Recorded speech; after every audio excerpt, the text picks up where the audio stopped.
Sebelum lanjut nonton video ini, jika kalian suka dengan channel Pegawai Jalanan, silahkan kalian support kami dengan cara subscribe dan klik tanda loncengnya.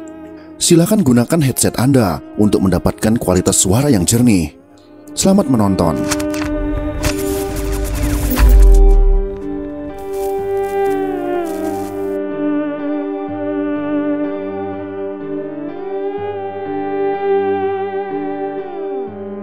Semua yang hadir dalam pertemuan rahasia malam hari itu manggut-manggut, mengamini anjuran dari Alimin sebagai salah satu pengurus pusat Partai Komunis Indonesia.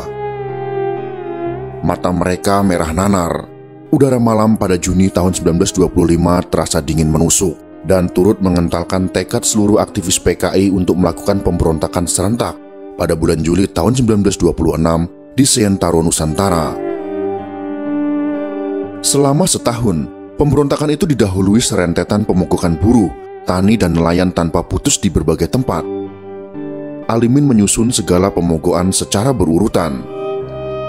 Pemogokan buruh terus terjadi di Semarang, Surabaya, Jakarta, Medan, dan berbagai tempat lain. Bara buruh melumpuhkan pabrik. Sampai pada bulan Mei tahun 1925 saja, tercatat 65 kali pemogokan terjadi dengan melibatkan 3.000 anggota komunis. Surat kabar revolusioner seperti Api, Merdeka, Proletar, Halilintar, dan Guntur semakin gencar menyerang pemerintahan, pun kaum tani dan nelayan tak ketinggalan.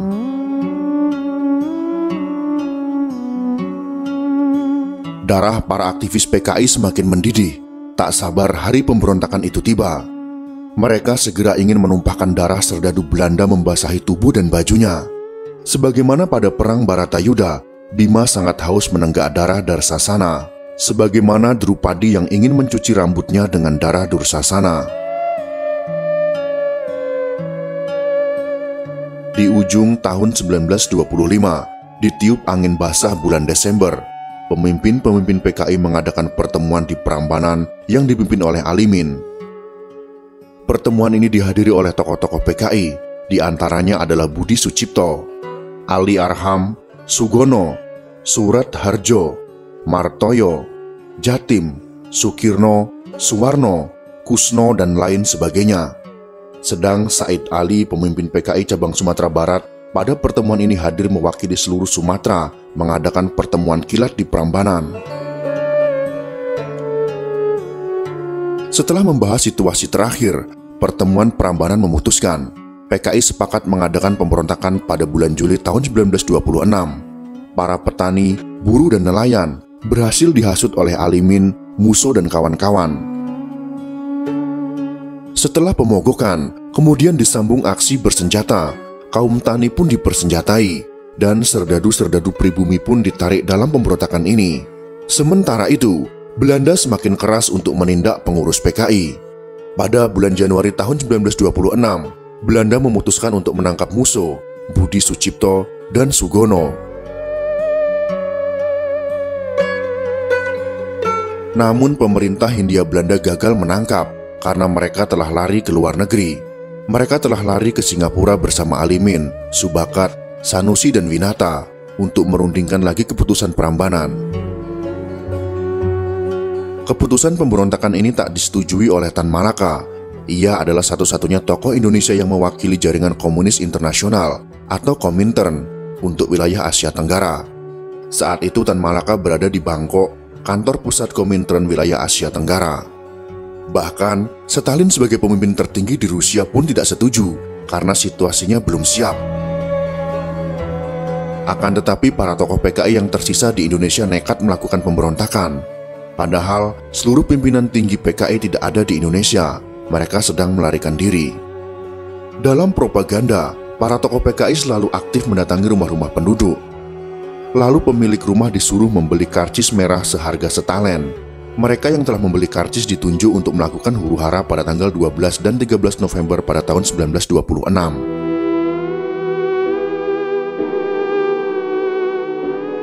Setahun bersiap, pada tanggal 12 November tahun 1926, pemberontakan itu pun pecah. Ini tercatat sebagai pemberontakan pertama yang dipimpin oleh sebuah organisasi. Awal pemberontakan bermula di Jakarta. Gerakan pemberontakan sudah berlangsung sejak sore hari pada tanggal 12 November. Menjelang tengah malam, gerakan pemberontak sudah bergerak menyerang polisi, merusak sambungan telepon, dan menyerbu penjara Glodok. Ratusan orang juga menyerang polisi di daerah Mr. Cornelis, Jatinegara. Dari Kampung Karet, 200 orang menuju Jakarta Kota. Mereka begitu percaya diri. Masa yang lain muncul dari Mangga II. Sementara serombongan orang dari Tanah Abang berpapasan dengan 2 orang reserse Belanda. Duel pun terjadi. 2 reserse itu mengalami nahas. Darah serdadu Belanda pun tumpah membasahi tangan mereka. Rata-rata pemberontak membawa senjata berupa golok, pedang, tombak, dan senjata api rampasan. Senjata-senjata itu haus darah. Kantor telepon mereka duduki. Pos polisi pun diserbu.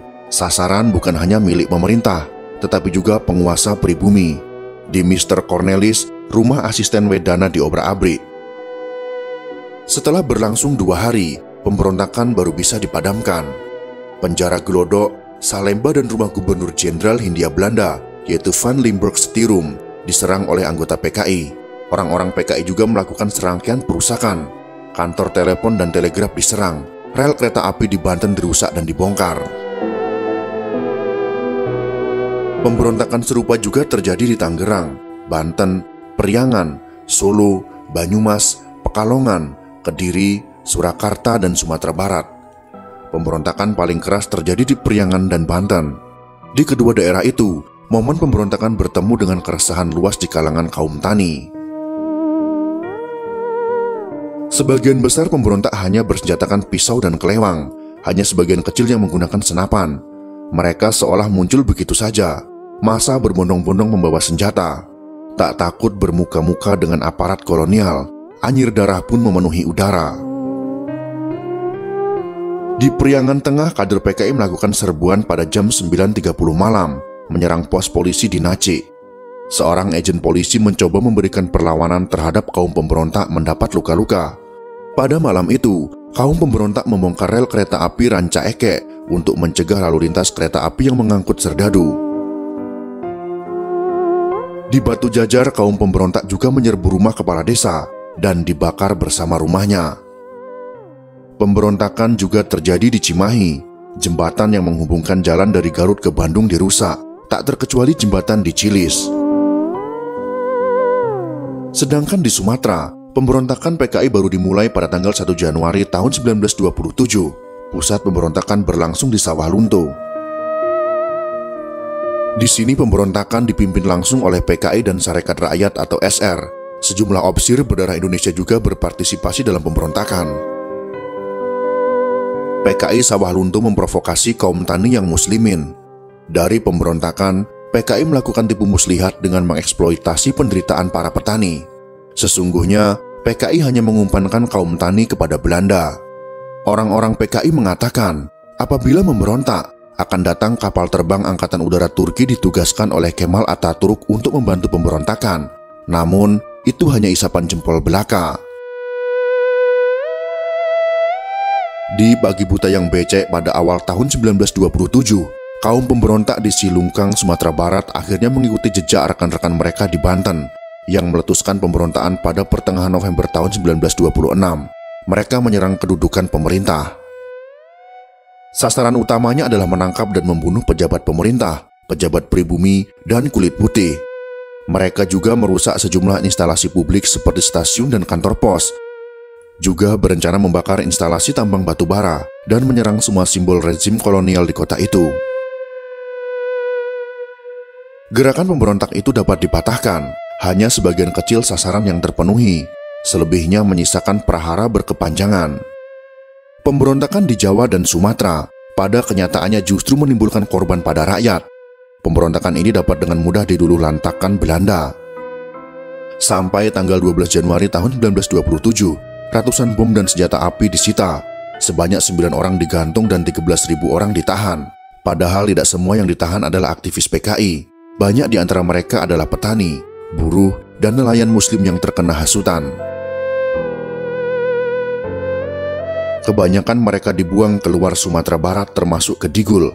Mereka berakhir sebagai pesakitan di terali penjara. diiringi tangis tak henti para istri, serta nestapa nasib anak-anak mereka yang yatim. Sementara, seluruh petinggi PKI seperti Musso, Alimin, Darsono, dan lainnya menghilang dari Indonesia tak jelas rimbanya. Mereka menghasut para petani, nelayan, dan buruh yang miskin untuk melakukan pemberontakan kepada pemerintah kolonial Belanda. Sedangkan pemberontakan tersebut bertujuan untuk membentuk negara komunis di Hindia Belanda. Itulah pemberontakan atau huru-hara pertama yang telah dilaksanakan oleh Partai Komunis Indonesia pada tahun 1926. Jika kalian suka dengan video ini, silahkan berikan jempol ke atas. Dan jika kalian menganggap video ini bermanfaat, maka bagikanlah untuk teman-teman Anda yang lain. Terima kasih sudah menonton.